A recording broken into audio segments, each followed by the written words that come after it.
ছাদের মধ্য দিয়ে ভর্তি। ঘরটি ভর্তি ছিল।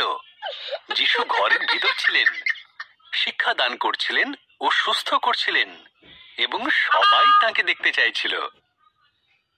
কয়েকজন লোকের একজন বন্ধু ছিল যে হাঁটতে পারত না। তাদের বিশ্বাস ছিল যে যিশু তাকে সুস্থ করতে পারেন। তাই তারা তাকে একটা মাদুরে করে ওই ঘরে নিয়ে গেল।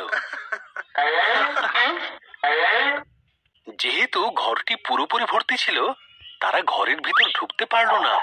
সুতরাং তারা তাদের বন্ধুকে নিয়ে ওই ঘরের ছাদের উপর উঠে গিয়ে ছাদ থেকে বালি সরাতে শুরু করলো।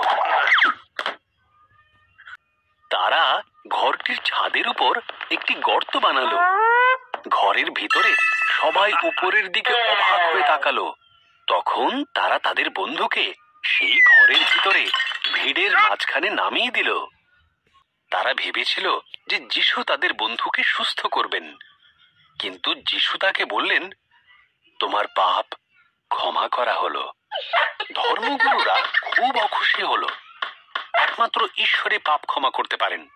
তারা তর্ক করতে লাগলো, কোনটা সহজ?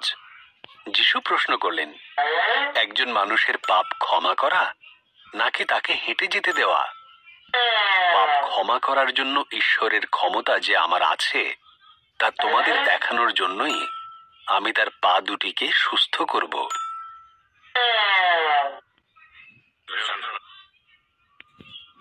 তোমার মাদুর নাও আর হেঁটে ঘরে যাও। যিশু সেই লোকটিকে বললেন, এবং সেই লোকটি তাই করলো। তার বন্ধুরা আনন্দ করতে লাগলো এবং প্রত্যেকে আনন্দ করলো। এখন সেই ঘরটি প্রশংসায় ভরে গেল। যিশুর পাপ ক্ষমা করার অধিকার আছে। আরো ভিডিও দেখার জন্য সাবস্ক্রাইব করুন বাংলা কার্টুন।